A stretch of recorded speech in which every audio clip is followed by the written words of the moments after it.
اعوذ باللہ من الشیطان الرجیم بسم اللہ الرحمن الرحیم۔ اب اس صورت کا اقامت دین جو اس کا جو اصل جو ایکسس ہے، اس کا جو عمود ہے، اس کے اعتبار سے دوسرا نہایت اہم مقام اب آ رہا ہے۔ 8 آیات ہیں۔ اقامت دین کی جدوجہد کرنے والوں میں کیا اوصاف ہونے چاہیے؟ اگر یہ اوصاف نہیں ہوں گے تو وہ اقامت دین کی جدوجہد نہیں کر سکیں گے۔ تو یہاں پر نقشہ کھینچا جا رہا ہے اس سیرت کا، اس کردار کا، کہ جو لوگ یہ طے کر لیں کہ ان صلاتی و نسکی و محیایا و مماتی للہ رب العالمین، جو اصولی طور پر ایک عزم کر لیں کہ اب ہمیں اپنی بہترین توانائیاں اور قوتیں صرف کرنی ہے اللہ کے دین کو قائم کرنے کے لیے، تو ان کے اندر کیا اوصاف پیدا ہونے چاہیے؟ وہ جو علامہ اقبال کا ایک بڑا سادہ سا شعر ہے، ہو صداقت کے لیے جس دل میں مرنے کی تڑپ، پہلے اپنے پیکرے خاکی میں جاں پیدا کرے۔ تو یہ اوصاف اپنے اندر پیدا کرو تاکہ تم اقامت دین کی جدوجہد کے لیے واقعتاً موضوع ہو سکو۔ پہلی بات، فما اوتیتم من شیء فمتاع الحیات الدنیا، جو شے بھی تمہیں دنیا میں دی گئی ہے بس وہ دنیا کی زندگی کا ساز و سامان ہے، برتنا ہے۔ وما عند اللہ خیر وابقی، اور جو کچھ اللہ کے پاس ہے وہ خیر ہے اور باقی رہنے والا ہے۔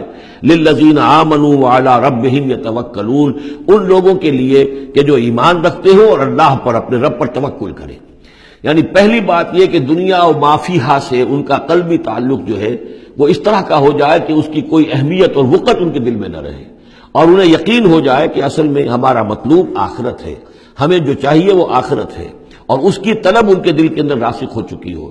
جب تک یہ بے رغبتی نہیں ہوگی دنیا سے، اگر کہیں بھی یہ دنیا کی محبت جو ہے کہیں وہ لگی ہوئی ہے، پھانس آپ کے دل میں چبھی ہوئی ہے، تو ہو سکتا ہے کہ وہ کہیں اڑنگا لگائے گی اور آپ جو ہے اپنے خیال میں تو بڑی ترقی کر رہے ہیں اقامت دین کی جدوجہد میں، لیکن کہیں وہ ایسی اڑنگا لگائے گی کہ وہ بھی منہ نیچے گریں گے۔ پہلا فیصلہ یہ ہے کہ آدمی طے کر لے کہ میں طالب آخرت ہوں یا طالب دنیا ہوں، اور نمبر 2 یہ کہ توکل اللہ پر۔ یہ ایک آیت کے اندر یہ 2 شرطیں آئیں۔ اب آگے چلیے، والذین یجتنبون کبائر الاسم والفواحش، اور وہ لوگ کہ جو اجتناب کرتے رہیں بڑے بڑے گناہوں سے اور بے حیائی کے کاموں سے۔ ظاہر بات ہے کہ اپنی سیرت کو ان چیزوں سے اگر پاک نہیں کریں گے تو اس قدم میں، اس میدان میں آگے نہیں بڑھ سکتے۔ لیکن یہاں دوبارہ نوٹ کر لیجئے کہ یہی مضمون سورہ نساء میں آ چکا ہے، ان تجتنبوا کبائر ما تنہون عنہ نکفر عنکم سیئاتکم وندخلکم مدخلا کریما۔ دوسری مرتبہ اب یہاں آ گیا ہے، یعنی یہ کہ اقامت دین کے جو جدوجہد کرنے والے ہوں انہیں کبائر کے بارے میں اصل میں زیادہ حساس ہونا چاہیے۔ صغائر کے معاملے میں جس قدر زیادہ حساس ہم ہو گئے ہیں وہ اصل میں ایک بالکل غلط رخ ہے۔ صغائر کے بارے میں کم اور کبائر کے بارے میں ہو اصل۔ صغائر تو از خود بھی ان الحسنات یذهبن السیئات، جو نیکیاں ہم کرتے ہیں اس سے خود بخود بھی وہ ایسے صغیرہ گناہ جو ہے معاف ہوتے چلے جاتے ہیں، لیکن ہو جاتا ہے الٹا برعکس ہو جاتا ہے معاملہ کہ ایک آدمی ان چیزوں میں تو بہت ہی جزرس ہو جائے اور بہت ہی باریک بین ہو جائے، لیکن جو حضرت مسیح کے الفاظ ہیں کہ مچھر تو چھانتے ہو اور سموچے اونٹ نکل جاتے ہو، یہ صورتحال جو ہے یہ بڑی ہی یوں سمجھیے کہ پیتھولوجیکل کنڈیشن ہے، یہ بیماری کی صورت ہے۔ یہ ہے کہ بڑے بڑے گناہوں سے اپنے آپ کو پاک کرو اور فواحش سے اور بے حیائی سے۔ وَإِذَا مَا غَضِبُوا هُمْ يَغْفِرُونَ، اور یہ کہ اگر کبھی کہیں غصہ آ جائے، جیسا کہ ہم پڑھ چکے ہیں سورہ حمیم سجدہ میں بھی کہ وَإِمَّا يَنزَغَنَّكَ مِنَ الشَّيْطَانِ نَزْغٌ، وہ اگر شیطان کی کوئی چھوٹ لگنے ہی لگے تو فوراً اللہ کی پناہ طلب کرو۔ وَإِذَا مَا غَضِبُوا هُمْ يَغْفِرُونَ، جب انہیں غصہ آتا ہے تو اس غصے کو ڈھانپ دیتے ہیں، غصے کو پی جاتے ہیں۔ غفر کے معنی ڈھانپ دینا ہے، ویسے اس کے جو عام ترجمہ ہے معاف کر دیتے ہیں، بجائے اس کے کہ غصے میں کسی پر حملہ کریں اور کسی سے انتقام لیں، بلکہ اس کے اندر عفو کی صورت ہو جب غصہ آئے۔ ایک ہے سوچ سمجھ کر کوئی اقدام کرنا ہے، کوئی آپ نے چیلنج کرنا ہے کسی باطل کو اور اس میں کوئی آگے بڑھ کر آپ کو اقدام کرنا ہے، وہ اور بات ہے۔ ایک ہے کہ غصے میں آ کر کوئی اقدام کیا جائے۔ وَإِذَا مَا غَضِبُوا هُمْ يَغْفِرُونَ، تو وہ معاف کر دیتے ہیں، یا یوں کہیے غصے کو پی جاتے ہیں، یعنی غصے کے اوپر وہ پردہ ڈال دیتے ہیں۔ غفر جو ہے مغفر کہلاتا ہے خود، کہ جو سر کو ڈھانپ لیتا ہے تاکہ تلوار کا وار اگر سر پر آئے تو سر بچ جائے اور خود اس کو روک لے، تو مغفر، غفر کے معنی ڈھانپ دینا، گناہ کو ڈھانپ لینے والی شے ہے اللہ کی مغفرت۔ اسی طریقے پر یہ کہ وہ غصے کو پی جانے والا، وَالْكَاظِمِينَ الْغَيْظَ، یہ ہم پڑھ چکے ہیں سورہ آل عمران میں۔ نمبر آگے چلیے، وَالَّذِينَ اسْتَجَابُوا لِرَبِّهِمْ، اور وہ لوگ کہ جنہوں نے اپنے رب کی پکار پر لبیک کہا۔ وہ پکار کون سی ہے؟ اس سورہ مبارکہ میں اب تک صرف ایک فعل امر آیا ہے جمع کے صیغے میں، ان اقیم الدین، اور ایک فعل نہیں آیا ہے جمع کے صیغے میں ولا تتفرقوا فی، پوری صورت میں اب تک نوٹ کر لیجیے گا جا کر.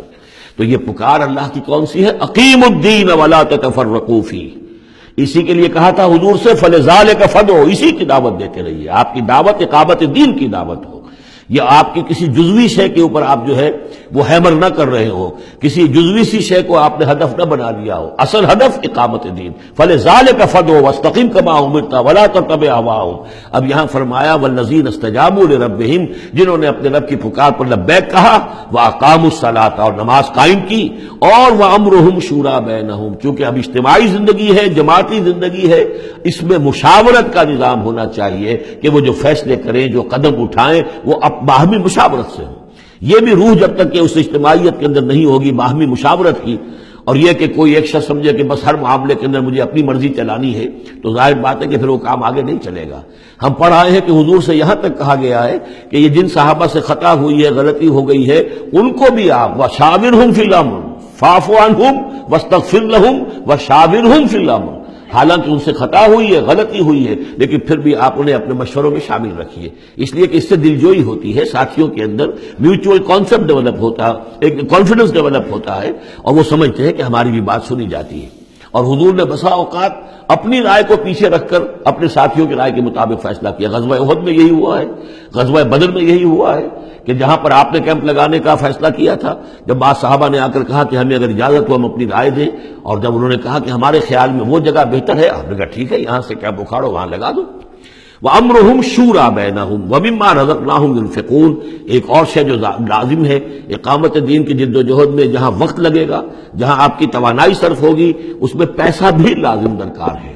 وہ دعوت دین کا کام ہو، اقامت دین کی جد و جہد ہو. وَمِمَّا رَزَقْنَاهُمْ يُنْفِقُونَ، یہ انفاق کا مضمون آ گیا، اور جو کچھ کہ ہم نے انہیں دیا ہے اس میں سے وہ انفاق کرتے ہیں.